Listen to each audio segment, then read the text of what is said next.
இறையேசுவில் பிரியமான சகோதர சகோதரிகளே, நமது ஆண்டவர் இயேசு கிறிஸ்துவுடைய திருப்பெயரால் உங்களுக்கும் உங்கள் குடும்பத்தில் இருக்கிற அனைவருக்கும் அன்பும் சமாதானமும் மகிழ்ச்சியும் உண்டாவதாக.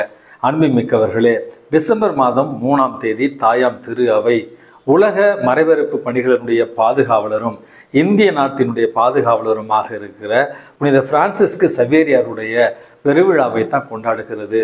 அன்புமிக்கவர்களே, இந்தியாவிற்கு இது சாலம்னட் என்று சொல்வார்கள், பெருவிழாவாக நம்ம கொண்டாடுகிறோம். இந்த நாட்களில் கோவாவில் இருக்கிற போம் ஜெஸ் என்று சொல்லப்படுகிற பேராலயத்தில் 450 ஆண்டுகளுக்கு மேலாக இறைவனுடைய தனிப்பெரும் கருணையால அழியாத உடலை வரமாக பெற்ற புனித பிரான்சிஸ்கு சவேரியாருடைய உடல் வணக்கத்திற்காக வைக்கப்பட்டிருக்கிறது. லட்சக்கணக்கான மக்கள் அழிவுறாத புனித பிரான்சிஸ்கு சவேரியாருடைய உடலை தரிசித்து இறைவனுக்கு புகழ்ச்சியை செலுத்திக் கொண்டிருக்கிறார்கள். இந்த ஒரு வரலாற்று நிகழ்வை கத்தோலிக்க திருச்சபையினரோடு சேர்ந்து பிரிவினை சகோதரர்களும் ஏன் பெந்தகோஸ்தே சபையை சார்ந்த பல போதகர்களும் இந்த ஒரு நிகழ்வை இறைவனுடைய அருள் செயல் என்றும், அதே நேரத்தில் புனித பிரான்சிஸ்கு சவேரியார் கிறிஸ்தவத்தை இந்தியாவிற்கு கொண்டு வந்து மிக உன்னதமாக பணி செய்த இறைவனுடைய ஊழியர் என்றும் இன்றைக்கு அவர்களும் சாட்சியத்தை பகிர்ந்து கொண்டு வருகிறார்கள். அன்புமிக்கவர்களே, இந்த புனிதருடைய வாழ்க்கையை பல யூடியூப் சேனலில் சொல்லிக்கொண்டே இருக்கிறார்கள். பல குருக்களும் இதை பற்றி பேசி கொண்டிருக்கிறார்கள். ஆகவே புனித பிரான்சிஸ்கு சவேரியாருடைய வாழ்க்கையை விரிவாக சொல்லாமல் மிக சுருக்கமாக சொல்லி அவரிடமிருந்து நாம் கற்றுக்கொள்ள வேண்டிய 3 பாடங்களை உங்களோடு நான் பகிர்ந்து கொள்ள விரும்புகிறேன். புனித பிரான்சிஸ்கு சவேரியார் பிறந்தது ஸ்பெயின் தேசத்தில் மிகப்பெரிய ஒரு பணக்கார குடும்பத்தில் பிறந்ததாகவும், மிக இளைய வயதிலேயே அரண்மனை செல்வ செழிப்போடு வாழ்ந்து தன்னுடைய வாழ்நாளில் மிகப்பெரிய ஒரு அறிவு சார்ந்த அறிவு ஜீவியாகவும், அதே நேரத்தில் கல்வியில் சிறந்தவராகவும் விளங்கத்தான் தன்னுடைய மேற்படிப்பை அவர் தொடங்குகிறார். தன்னுடைய மேற்படிப்பை முடித்து அதே கல்லூரியில் விரிவுரையாளராகவும் புனித பிரான்சிஸ்கு சவேரியார் பணிபுரிந்தார் என்று நம்ம வரலாற்றில் வாசிக்கிறோம். அந்த கல்லூரியில் இருந்த புனித லோயோலா இஞ்ஞாசியாருடைய நட்பு இவருக்கு கிடைக்கிறது. அன்புமிக்கவர்களே, புனித லோயோலா இஞ்ஞாசியாரை தான் இவரிடத்தில் அடிக்கடி ஒரு வார்த்தை சொல்லி கொண்டே இருப்பாராம்.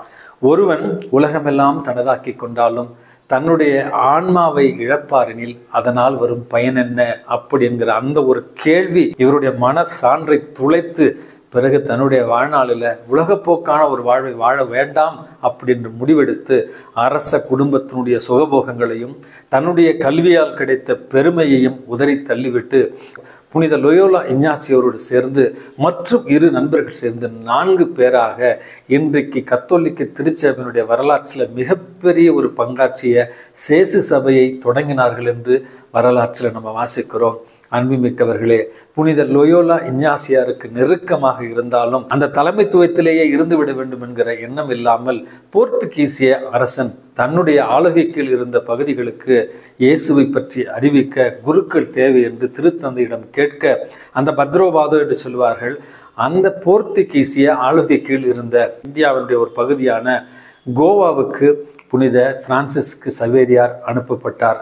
அவர் வருகிற வழியில மடகாஸ்கர் பகுதியில் ஒரு ஆண்டு பணி செய்ததாகவும், அதற்கு பிறகு இந்தியாவில் இருக்கிற கோவாவுக்கு வந்து இறங்கி அங்கே சில மாதங்கள் மொழிகளை கற்றுத்தேர்ந்து அதற்கு பிறகு தமிழக கடற்கரை ஓரமாக வந்து தமிழக கடற்கரை பகுதி முழுவதும் இயேசுவை பற்றி அறிவித்து, அதற்கு பிறகு போர்த்துகீசியர்களுக்கு கீழே இருந்த மலாய் என்று சொல்ல பகுதியில் இயேசுவை அறிவித்து, அதற்கு பிறகு ஜப்பான் தேசத்திற்கும் சென்று இயேசுவை அறிவித்து, கடைசியில் இயேசுவை சீன தேசத்தில் அறிவித்து மறைசாட்சியாக மறிக்க வேண்டும் என்கிற ஏக்கத்தோடு அவர் ஜப்பான் தேசத்தில் இருந்த நேரத்தில் தான் சான்சியான் என்று சொல்லப்படுகிற ஒரு தீவில் அவர் காய்ச்சல் அதிகமாகி மரணித்ததாகவும், அவருடைய உதவியாளர் அந்த சான்சியான் என்கிற அந்த தீவில் அவர் புதைத்து விட்டு 6-7 மாதங்கள் கழித்து பிறகு அவருடைய உடலை மற்றொரு இடத்திற்கு மாற்றுவதற்காக தோண்டிய பொழுது உடல் அழிவுறாமல் இருந்த ஒரு காரணத்தினால் அந்த அழியாத வரத்தை பெற்ற புனித பிரான்சிஸ்கு சவேரியாருடைய உடலானது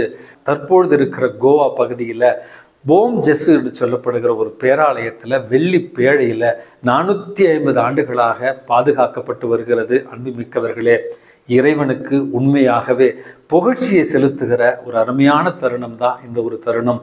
இறைவனுடைய வார்த்தையை கேட்டு அதன்படி நடந்து நம்முடைய வாழ்வாலும் வார்த்தையாலும் இறைவனை சாட்சியாக நம்ம பகிர்ந்தோம் என்றால் நம்மையும் இறைவன் உயர்த்துவார் என்கிற அழகான செய்தியை தான் இந்த விழா நமக்கு முதலில் தாங்கி வருகிறது.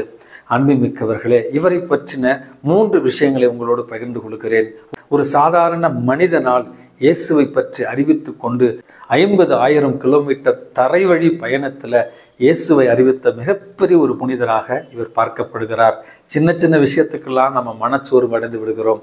50,000 கிலோமீட்டர் கோவாயிலிருந்து கன்னியாகுமரி வந்து, கன்னியாகுமரியிலிருந்து மலாய் சென்று, மலாயிலிருந்து ஜப்பான் தேசம் செல்லுகிற அளவு தரைவழி பயணமாகவே 50,000 கிலோமீட்டர்களை பயணித்து இயேசுவுக்கு சாட்சி சொன்னவர் தான் இந்த புனித பிரான்சிஸ்கு சவேரியார். இரண்டாவது, அவர் சென்ற இடங்களிலெல்லாம் அந்த மக்களுடைய மொழியையும் கலாச்சாரத்தையும் கற்றுக்கொண்டு இறைவனுடைய மிகப்பெரிய ஒரு வரத்தால் பல்வகை மொழிகளை புரிந்து கொண்டு இறை வார்த்தையை அறிவிக்கிற ஞானத்தை அவர் பெற்றிருந்தார் என்றும் இவருடைய வாழ்க்கையில நம்ம பார்க்கிறோம். ஒரு கையில மக்களை அழைப்பதற்கான ஒரு கோயில் மணியையும், இன்னொரு கையில சிலுவையை ஏந்தி கொண்டு இறை வார்த்தையை அறிவித்து இயேசுவுக்காக திருமுழுக்கு கொடுத்தவர் தான் இந்த புனித பிரான்சிஸ்கு சவேரியார். இவரை பற்றின ஒரு சுவாரஸ்யமான ஒரு செய்தி உண்டு சொல்லுவார்கள். இவர் கடல் பகுதியில் இருந்த நேரத்தில் இவர் கையில் இருந்த அந்த திருச்சிலுவை தண்ணீரில் விழுந்து விட்ட ஒரு காரணத்தால் மிக சோகத்தோடு இருந்தாராம். அப்பொழுது கடலில் இருந்து ஒரு நண்டு தன்னுடைய கொடுக்குகளால் இந்த அழகிய திருச்சிலுவையை எடுத்து வந்து புனித பிரான்சிஸ்கு சவேரியார் கையில் கொடுத்ததாக சொல்லுகிறார்கள். அதை அவர் தடவி கொடுத்து ஆசீர்வாதம் செய்ததால தான் நண்டுகளினுடைய மேல் அந்த சிலுவை அடையாளம் இருக்கிறது என்றும் கடல் பகுதியில் இருக்கிற நம்முடைய உறவுகள் சொல்லுகிறார்கள். எது என்னவோ அன்புமிக்கவர்களே, இறைவன் மீது நம்பிக்கை கொண்டு அவர் மீது விசுவாசத்தோடு நாம் அவருக்கு பணி செய்தால் இப்படிப்பட்ட ஆச்சரியங்களையும் அதிசயங்களும் நமக்கு செய்வார் என்பதையும் இதனுடைய ஒரு அழகான பொருளாக நம்ம எடுத்துக்கொள்ளலாம்.